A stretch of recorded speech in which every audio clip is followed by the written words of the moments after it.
So what will he do next? بأجمل ترحيب. MBS is a very dangerous man who is becoming more dangerous because of the power he's accumulating. في بلدكم الثاني المملكة العربية السعودية.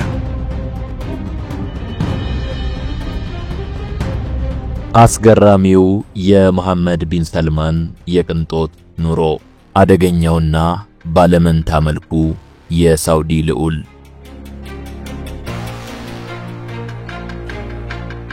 ውድ የሳሎን ቱ ቤተሰቦች ይህን መረጃ እናካፍላችሁ። አንጋፋው ዴምሲ ሪል ስቴት ከ5 ዓመታት ለበለጠ ጊዜ በመንገድ ግንባታ ላይ ተሰማርቶ ቆይቷል። የመኖሪያ ቤቶችንም በማነጽ እየተሳካለት ነው። በ4 ወራት ከ1000 በላይ አባወራዎችን የቤት ባለቤት አድርጓል። አሁንም የቀሩት ጥቂት ቤቶች አሉና በመግዛት ተጠቃሚ እንድትሆኑ ተጋብዛችኋል። ታችኛው ወለል ላይ ያሉ ቤቶችን ከፈለጋችሁ አዲስ ብሎክ አዘጋጅቶ እየጠበቃችሁ ነው። በኮሪደር ልማት አሸብርቆ ወደ ውብና ዘመናዊ መንደርነት በተገነባው ለቡ መብራት ኃይል የቤት ባለቤት ይሆኑ። በካሬ ከ78000 ብር ጀምሮ የቤት ባለቤት መሆን ይቻላል። የባለ 1 መኝታ ዋጋ 431000 ነው። የባለ 2 መኝታ 644000፣ የባለ 3 መኝታ 870,000። በ1 ሚሊዮን ብር ደግሞ ባለ 4 መኝታ ቤት ባለቤት መሆን ይችላሉ። ቅድመ ክፍያው ከ8 በመቶ ይጀምራል። ወደ ቢሮአችን ብቅ ብላችሁ የግንባታውን ቦታ ለመጎብኘት ከፈለጋችሁም ደውሉ 0932 91 910 ዴምሲ ሪል ስቴት። إخواني أصحاب الجلالة والسمو السلام عليكم ورحمة الله وبركاته። በዓለም ላይ የንጉሳዊ አስተዳደር ስርዓትን ከሚከተሉ ውስን ሀገራት መካከል አንዷ የመካከለኛው ምስራቋ ሳውዲ አረቢያ መሆኗ ይታወቃል። በርግጥ አብዛኞቹ በመካከለኛው ምስራቅና በገልፍ አካባቢ የሚገኙት የአረብ ሀገራት የሚተዳደሩት በንጉሳዊ ቤተሰብ ነው። ነገር ግን በእነዚህ ሀገራት ያለው የንጉሳዊ አስተዳደርና በሌሎች ዓለም ክፍሎች ላብነትም በአንዳንድ የአውሮፓና የስካንዲኔቪያ ሀገራት ውስጥ ካለው የንጉሳዊ አስተዳደር የሚለይባቸው ነገሮች አሉ። አንዱ ለምሳሌ በአብዛኛው በስልጣን ላይ የሚሾመው ሰው በዚህ ሀገር የውስጥም ሆነ የውጭ ጉዳዮች ላይ ሙሉ ለሙሉ ሊባል በሚችል ደረጃ የመወሰን ስልጣን ያለው ወይም የፈላጭ ቆራጭነት ሚናን የሚጫወት መሆኑ ነው። ይህ እንዳለ ሆኖ ወደ ኋላ ላይ በመጠኑ የምንመለከተውና በሳውዲ አረቢያ ያለውን የንጉሳዊ አስተዳደር ስርዓት ከተቀሩት ሀገራት ተመሳሳይ የአስተዳደር ስርዓት የሚለየው ነገር ደግሞ አለ። ይኸውም ስልጣን ከአንዱ ወደ ሌላው የሚተላለፍበት መንገድ ነው። ለማንኛውም በአሁኑ ወቅት ሳውዲ አረቢያን እያስተዳደሩ የሚገኙት መሐመድ ቢን ሰልማን በዓለም የኢኮኖሚ የፖለቲካና የጂኦፖለቲካ መድረክ ላይ ቀላል የማይባል ሚናን ከሚጫወቱ መሪዎች መካከል አንዱ ናቸው። ለዚህም ዓለም በአሁኑ ወቅት ያለችበት የኃይል አቅርቦት በተለይም የነዳጅ ዘይት አቅርቦት ችግርና እሳቸው የሚያስተዳድሯት ሀገር ሳውዲ አረቢያ በዓለም ላይ ከፍተኛው የነዳጅ ዘይት ክምችት ያላት መሆኑ፣ የእስልምና ሃይማኖት ቅዱስ ስፍራዎች የሚባሉት መካና መዲና የሚገኙባት እንዲሁም ከምዕራባውያን ሀያላን ሀገራት በተለይም ከአሜሪካ መንግስት ጋር ያላት የቆየ ወዳጅነትና የኢኮኖሚያዊና ፖለቲካዊ ቁርኝት አስተዋጽኦ አድርገዋል። በተለይም ደግሞ የሩሲያ ዩክሬን ጦርነትና በጦርነቱ ምክንያት በሌላኛው ከፍተኛ የነዳጅ ዘይት አቅራቢ ሩሲያ ላይ የተጣለው ማዕቀብ በዓለም የነዳጅ ዘይት አቅርቦት ላይ የፈጠረው ቀውስ ሳውዲ አረቢያ ከምን ጊዜውም የበለጠ ጂኦፖለቲካዊና ኢኮኖሚያዊ ዋጋ እንዲኖራት ማድረጉንና በሀገሪቱ የነዳጅ ሀብት ላይ እጃቸውን ማሳረፍ የሚፈልጉ የዓለም መሪዎችም ከደጃፋቸው መሰለፍ ለዚህ ማስረጃ መሆኑን ባለሙያዎች ሲናገሩ ይደመጣል።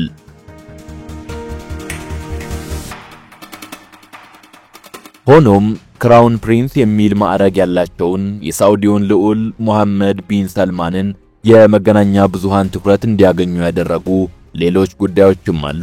ከነዚህም መካከል ግለሰቡ ወደ መሪነት ስልጣን ከመጡበት መንገድ አንስቶ እስካሁን ድረስ በሀገሪቱ የኢኮኖሚ የፖለቲካዊና የማህበራዊ ስርዓት ላይ ተግባራዊ ያደረጓቸው ነገሮችና ግላዊ ስብዕናዎቻቸው ጥቂቶቹ ናቸው። ከመደበኛው መጠሪያ ስማቸው በተጨማሪ MBS በሚል ምህጻረ ቃል የሚጠሩትን መሐመድ ቢን ሰልማን የግል ስብዕናና የፖለቲካዊ አመራር መንገድን በተመለከተ አስተያየታቸውን የሚሰጡ ሰዎች ባለመንታ መልኩ ሰው፣ አደገኛው የሚሉና ሌሎችም መሰል ቅጽሎችን በተደጋጋሚ ይጠቀማሉ። So what will he do next? MBS is a very dangerous man. ለመግቢያነት ይህን ያህል ካልን በዛሬው የሳሎን ቲዩብ ጥንቅራችን ከልዩ ልዩ ምንጮች ያገኘናቸውን መረጃዎች በመጠቀም መሐመድ ቢን ሰልማን ወደ ስልጣን የመጡበትን መንገድ፣ የመንግስታቸውን አወቃቀርና የአመራር ዘይቤ፣ ስልጣን ከያዙበት ጊዜ አንስቶ ተግባራዊ ያደረጓቸውን የለውጥ እርምጃዎችና ውጤቶቻቸውን ከስፍራ ስፍራ ሲንቀሳቀሱ የሚከተሏቸውን የደህንነት ፕሮቶኮሎች አሰራር ከ300 በላይ የሆኑ ትላልቅ የሳውዲ ባለሀብቶችን እንዲታሰሩ ያደረጉበትን ሁኔታ ጨምሮ ካሁን በስልጣን ዘመናቸው የወሰዷቸውን አንዳንድ አስገራሚ ውሳኔዎቻቸውንና የዓለምን ትኩረት የሳቡ ግዢዎቻቸውን በማንሳት መጠነኛ ቅኝት እናደርጋለን። ጸሐፊው ታምራት መቻል ነው። መልካም ቆይታ።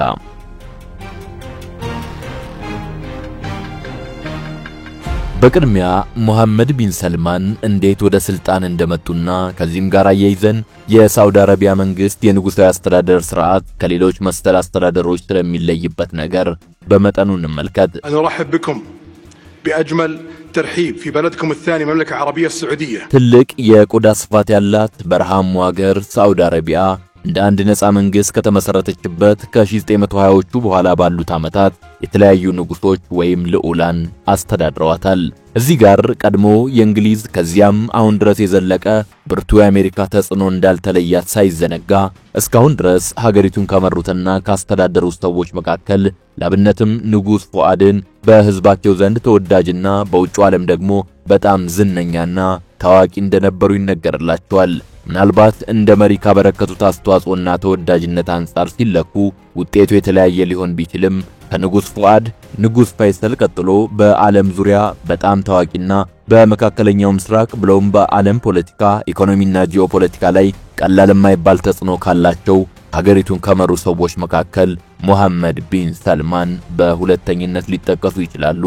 በእርግጥ እኚህ ሰው ወደ ስልጣን ርካብ ከመጡበት መንገድ አንስቶ በእሳቸው ውሳኔና ትዕዛዝ እንደተካሄዱ የሚታመንባቸውን ፖለቲካዊ ግድያዎችና ሌሎችንም ድርጊቶች በመጥቀስ በደመ ቀዝቃዛ መሰሪ ሰውነት የሚያነሷቸው ሰዎች ቁጥራቸው ቀላል አይደለም።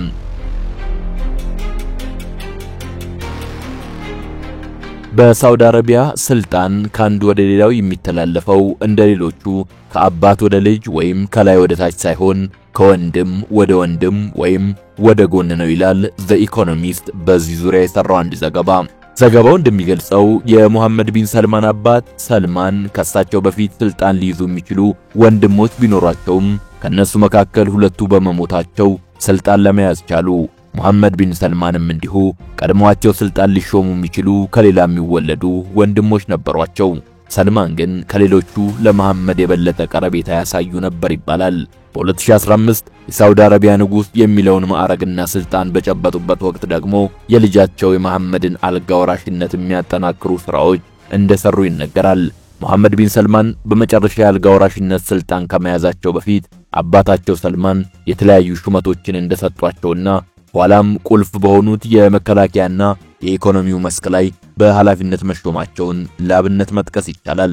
የውስጥ አዋቂ ምንጮች እንደሚናገሩት ራሳቸውን ለዋናው ሀገሪቱን የመምራት ወይም የአልጋ ወራሽነት ስልጣን በውስጣቸው እየተዘጋጁ የነበሩት ሙሐመድ ቢን ሰልማን አንድ ሴራ ከወኑ። ይህም በወቅቱ ሊቀናቀኗቸው የሚችሉትንና ግራንድ ፕሪንስ የሚል ማዕረግ የነበራቸውን ያጎታቸውን ልጅ ሙሐመድ ቢን ናይፍን ከነ ጠባቂዎቻቸው ትጥቅ እንዲፈቱ በማስደረግና የሃይማኖታዊ መማክርቱንም ውሳኔ በመጥቀስ ከዚያ የስልጣን አካባቢ ገለል እንዲሉላቸው ማድረጋቸው ነው ይላል በውስጥ አዋቂ ምንጮቹ ላይ ተመስርቶ የተጠናቀረው የዘ ኢኮኖሚስት ዘገባ። ከሙሐመድ ቢን ሰልማን ጋር ቃለ መጠይቅ ለማካሄድ ከተፈቀደላቸው በጣት የሚቆጠሩ መገናኛ ብዙሃን መካከል አንዱ የሆነው የዘ ኢኮኖሚስቱ ጋዜጠኛ ግለሰቡ ገና ወደ ስልጣን ከመምጣታቸው በፊት በ2016 ባካሄዱት ቃለ ምልልስ ላይ ይናገሯቸው የነበሩ ነገሮችና እነሱን ይገልጹበት የነበረው በራስ የመተማመን ደረጃ ምን ያህል ራሳቸውን ለቦታው እያዘጋጁ እንደነበር ይጠቁማል ይላል። የመከላከያ ሚኒስትር በነበሩበት በ2015 በደም አፋሳሹና ከሃውቲ ሚሊሻዎች ጋር በተደረገው ጦርነት ላይ ሳውዲ አረቢያ ጣልቃ እንድትገባ መወሰናቸውን በአሉታዊ ጎኑና በግብታዊነቱ በመጥቀስ ነገር ግን በትላልቅ አገራዊ ጉዳዮች ላይ ውሳኔዎችን የማሳለፍ ልምምዱን ሂደት ያኔ ለመጀመራቸው በማሳያነት የሚያነሱም አሉ። ለማንኛውም ሙሐመድ ቢን ሰልማን ቀደም ሲል በመጠኑ ለመግለጽ የሞከርናቸውን መንገዶች በመጠቀም ወደ መሪነት ስልጣን ከመጡ ጊዜ አንስቶ ኃይላቸውን በየጊዜው በማጠናከር በአሁኑ ወቅት የፈላጭ ቆራጭ አስተዳደር በሀገሪቱ ላይ ስለማንበራቸው ብዙዎች ይናገራሉ። ባልጋ ወራሽነት የመሾም ዕድል የነበራቸውና በመሐመድ ቢን ሰልማን ከቦታው ገለል እንዲሉ የተደረጉት የመሐመድ ቢን ናይፍ ልጅ ይህን መሰል አስተያየት ከሚሰጡት መካከል ነው። ይህ በስደት አሜሪካን ሀገር ውስጥ እየኖረ ያለው ወጣት አባቱ ወደ ሳውዲ አረቢያ እንዲመለስ ግፊት ለማሳደር ሲባል ከነሱ ቤተሰብ አባላት መካከል ወንድምና እህቱ በመሐመድ ቢን ሰልማን የደህንነት ሰዎች ከሀገር እንዳይወጡ መታገዳቸውን ለአመራሩ ፈላጭ ቆራጭነትና አምባገነንነት ማስረጃ አድርጎ ይጠቅሰዋል። ወጣቱ ከመሐመድ ቢን ሰልማን ለአባቱ የተላኩ የሞባይል ስልክ መልእክቶችን የክርክር ሐሳቡን ለመደገፍ ያነሳቸዋል።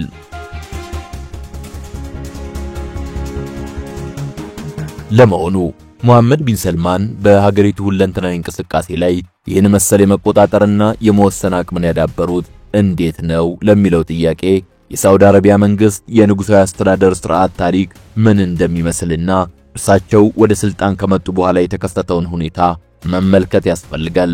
ለዘመናት እጅግ ጥብቅ በሆነ የሃይማኖታዊ መንግስት ስርዓት ስር በመተዳደር በምትታወቀው ሳውዲ አረቢያ ቀደም ሲል የሃይማኖት መሪዎች በሃይማኖታዊ ስርዓት፣ በትምህርት፣ በሕግና በሌሎችም ጉዳዮች ላይ ከንጉሳዊ ቤተሰቡ የማይተናነስ ስልጣን ነበራቸው።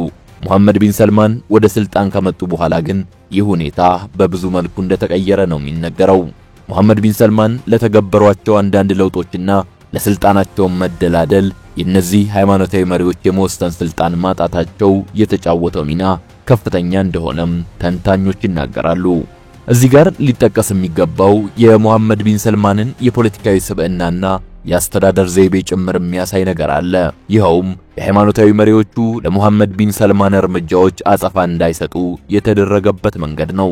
መሐመድ ቢን ሰልማን ሰለፊ ተብለው ከሚጠሩት በሀገሪቱ ከሚገኙ ትላልቅ የእስልምና ሃይማኖት መሪዎች መካከል ወደ 70 የሚሆኑትን ለምክክር በሚል እንዲሰባሰቡ ካደረጓቸው በኋላ በመጨረሻም በእስር የማቆየት መንገድን መጠቀማቸውን ዘገባዎች ይጠቁማሉ። በሳውዲ አረቢያ መንግስት ዙሪያ ትንታኔዎችን በመስጠት የሚታወቀውና ለዙፋኑ ቅርበት የነበረው የመንግስቱ አማካሪ አሊ ሺሃቢ ይህን በተመለከተ ሲናገር መሐመድ ቢን ሰልማን ስልጣን እንደያዙ ያስተዋወቋቸው የማህበራዊ ለውጥ እርምጃዎች፣ ለምሳሌ ሴቶችን በተመለከተ ያወጧቸው ህጎች በሌሎች ተመሳሳይ የሆነ ጥብቅ የሃይማኖታዊ መንግስትና የማህበራዊና ባህላዊ ታሪክ ባላቸው ሀገራት ውስጥ ለመተግበር ከፍተኛ የህይወት መስዋዕትነትን ያስከፈሉ የእርስ በርስ ጦርነቶችንም ያስከተሉ ናቸው። ከዚህ አንጻር መሐመድ ቢን ሰልማን ባላገቡ ሴቶችና ወንዶች መካከል ስለሚኖረው ማህበራዊ ግንኙነት፣ ሙዚቃን ጨምሮ ሌሎች የኪነ ጥበብና የመዝናኛ አይነቶችን ስለመከወንና ስለመታደብ እንዲሁም የሴቶችን መኪና የማሽከርከር መብት በተመለከተ ያወጇቸው ለውጦችና አዳዲስ ህጎች በጣም አብዮታዊ ቢሆኑም ቀደም ሲል በተጠቀሰው ምክንያት በአጭር ጊዜ ውስጥ ተግባራዊ ለመደረግ ግን በቅተዋል ሲል ይደመጣል። ሆኖም እነዚህን ማህበራዊ ለውጦች ጨምሮ በኢኮኖሚውና በሳይንስና ቴክኖሎጂው መስክ ለመተግበር የታቀዱ የመሐመድ ቢን ሰልማን ሐሳቦች ምን ያህል ውጤታማ ሆኑ የሚለው አጠያያቂ ነው። እቅዶቹ ወደ ተግባር ሲመጡ ታሰበውን ያህል ውጤት ያላስገኙበት ምክንያትም አንድም በዚያ ስራ ላይ ቁልፍ ሚና የሚጫወቱትን አካላት በሚገባ ሳምኖ ከማምጣት ይልቅ ባሻጥርና በማስገደድ ላይ የተመሰረተ መሆኑ ዋነኛ ምክንያት ነው ይላሉ ባለሙያዎች።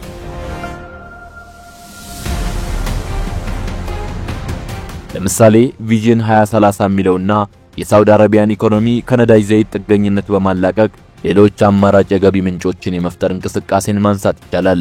በዓለም ላይ ከፍተኛ የነዳጅ ዘይት ክምችት እንዳላት የሚነገረው ሳውዲ አረቢያ ያላት ክምችት መቼ እንደሚያልቅ ባለሙያዎች ግምታቸውን ካስቀመጡበት ጊዜ አንስቶ ሌሎች የገቢ ምንጮችን ለመፈለግ መንቀሳቀስ ከጀመረች ሰንበትበት ብላለች። ቪዥን 2030 የሚባለው የመሐመድ ቢን ሰልማን እቅድም በዚሁ ላይ ተመስርቶ የተነደፈ ሲሆን በቱሪዝም፣ በኢንዱስትሪና በአዳዲስ ዘመናዊ ከተሞች ግንባታና ሌሎችም ዘርፎች በመንግስት በኩል ግዙፍ መዋዕለ ንዋይ በማፍሰስና የውጭ ባለሀብቶች ደግሞ ገንዘባቸውንና ዕውቀታቸውን ይዘው እንዲሳተፉበት በሚል የተጀመረው እንቅስቃሴ በልዑሉ ዘንድ ለፕሮፓጋንዳ ፍጆታ ከመዋል ባለፈ እስካሁን ብዙም ውጤታማ እንዳልሆነ የሚናገሩ ብዙሃን ናቸው። በእርግጥ ሳውዲ አረቢያ የፐብሊክ ኢንቨስትመንት ፈንድ በተሰኘው ተቋም አማካኝነት ወደ እሷ እንዲመጣ ከምትፈልገው ኢንቨስትመንት በተጨማሪ በሌሎች ሀገሮች በተለይም በዩናይትድ ስቴትስ አሜሪካና እንግሊዝን በመሳሰሉ የአውሮፓ ሀገራት ውስጥ የሚገኙ የቴክኖሎጂ ውጤቶችን አምራች ኩባንያዎች፣ የኤሌክትሮኒክ ሚዲያ ተቋማትን እንዲሁም የእግር ኳስ ክለቦችና የስፖርት ውድድሮች ላይ መዋዕለ ንዋይ በማፍሰስ ከነዳጅ ሌላ አማራጭ የገቢ ምንጮች ለመፍጠር እንቅስቃሴዎችን ስታደርግ ቆይታለች። በአገር ውስጥም እንዲሁ ለምሳሌ የሀገሪቱን በረሃማ የአየር ሁኔታ፣ የነዳጅ ክምችቷን አላቂነት እንዲሁም የዓለም የአየር ንብረት ለውጥን መሰረት አድርጋ ከዓለም እጅግ ግዙፍ የሶላር ፓኔል የኃይል ማመንጫ መሰረተ ልማት ግንባታን አካሂዳለች። በኢንዱስትሪው ዘርፍ ልትገነባ ያሰበቻቸው የማምረቻ ተቋማት እጅግ ግዙፍ ሲሆኑ የአዳዲሶቹ የኒኦም ከተሞች ግንባታ ሐሳብም እንዲሁ ከፍተኛ ትኩረትን ያገኘ ነው። ከነዚህ ከተሞች መካከል የፓሪስን 100 እጥፍ ስፋት የሚኖራቸውና ከፊል ነዋሪያቸውም ሮቦት እንዲሆን የታቀደ መሆናቸው ትኩረትን ለመሳብ አብቅቷቸዋል። ሆኖም በመሐመድ ቢን ሰልማን ከታቀዱትና እስካሁን ብዙም ፍሬያማ ካልሆኑት ፕሮጀክቶች መካከል የኒኦም ሆቴሎች ይገኙበታል። ለመሆኑ ቪዥን 2030 ለምን የታሰበውን ያህል ውጤታማ አልሆነም ለሚለው ጥያቄም ቀደም ሲል የጠቀስነውና ከማሳመን ይልቅ ማስገደድና ሻጥር ላይ የተመረኮዘው የመሐመድ ቢን ሰልማን አካሄድ አንደኛው ምክንያት ነው የሚሉ አስተያየት ሰጪዎች አሉ። አሻጥርና ማታለልን በተመለከተ የምዕራቡን ዓለም ባለሀብቶች ጨምሮ በሳውዲ አረቢያ መዋዕለ ንዋይ በማፍሰስ ቪዥን 2030 የተባለው ዕቅድ ስለሚተገበርበት መንገድ ለመወያየትና ለመመካከር በሚል ጥሪ የተደረገላቸውና በቅንጡ የሆቴል አዳራሽ ውስጥ የተሰባሰቡ ከ300 በላይ የሚሆኑ ታዋቂ የሀገሪቱ ባለሀብቶች በልዑሉ ትዕዛዝ ለእስር የተዳረጉበትን አጋጣሚ ብዙዎች በግርምት ያነሳሉ። እነዚያን በሳውዲ አረቢያና በምዕራብ ሀገራት ግዙፍ ሀብትን የገነቡ ባለሀብቶች በሙስና በመክሰስ ካከማቹት ሀብት ላይ ግማሹን በግድ ለመንግስት እንዲሰጡ ማድረጋቸው እውነትም የሚገርምና ያልተጠበቀ እርምጃ ነበር።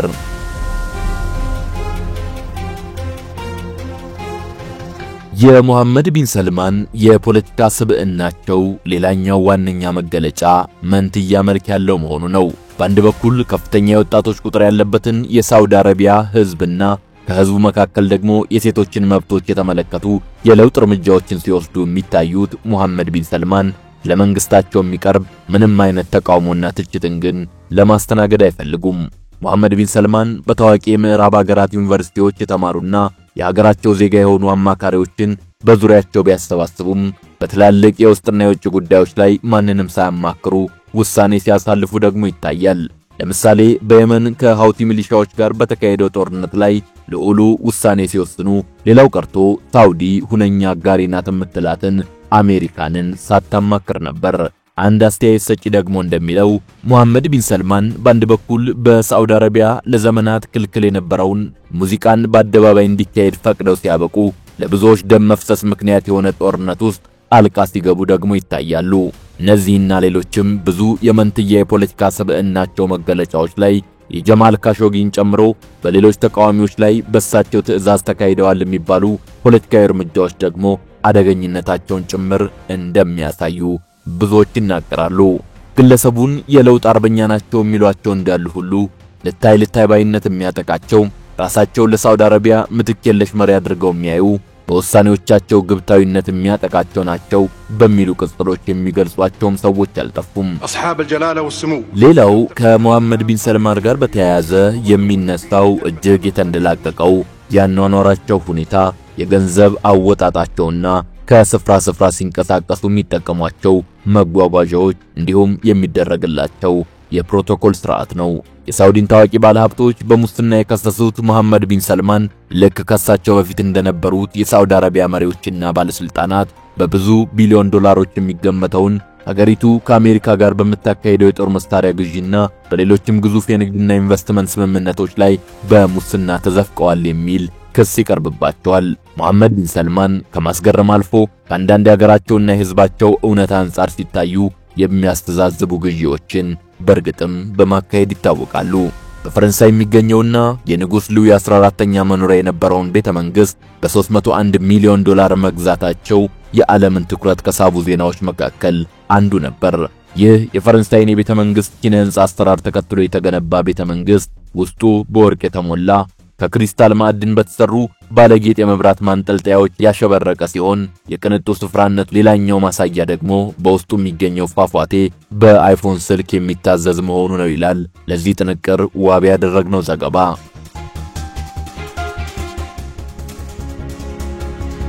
መሐመድ ቢን ሰልማን ሆቴሉን በገዙበት ዓመት 500 ሚሊዮን ዶላር በማውጣት የመዝናኛ ወይም የሽርሽር ጀልባ መግዛታቸውም ሌላው ትኩረትን የሳበ ድርጊት ነው። ይችን በአንድ የጣሊያን የጀልባ ሰሪ ድርጅት የተገነባች ጀልባ እጅግ ብዙ አይነት አስደናቂ ገጽታዎች ያሏት ስለመሆኗ ጀልባ የሚለው ቃልም ብቻውን እንደማይገልጻት ተዘግቧል። በመሐመድ ሰልማን ግዢዎች መካከል ከዋጋ ውድነቱ በተጨማሪ በይዘቱ አስደንጋጭ የተባለም አለ።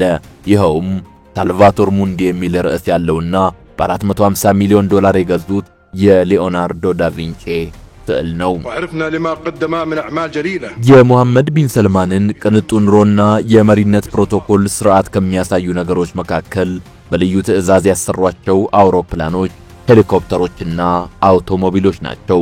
ከእነዚህም መካከል የሰማይ ላይ ቤተ መንግስት የሚል ቅጽል የተሰጠው ቦይንግ 787 አውሮፕላን በአንድ ጊዜ አህጉራትን ያለ እረፍት ለመብረር የሚችለው ቦይንግ 747-400 የተባለውና 450 ሚሊዮን ዶላር የወጣበት አውሮፕላንን ጨምሮ ከሳቸው ጋር አብረው የሚጓዙትን በሺዎች የሚቆጠሩ ልዑካንና አስፈላጊ ቁሳቁሶችን ጨምረው የሚያጓጉዙ ሌሎች አውሮፕላኖች፣ በልዩ ዲዛይን የተሰሩ ሄሊኮፕተሮች እንዲሁም ግለሰቡን ከማንኛውም አይነት ጥቃት እንዲከላከሉ ተደርገው የተሰሩ አውቶሞቢሎች ጥቂቶቹ ናቸው።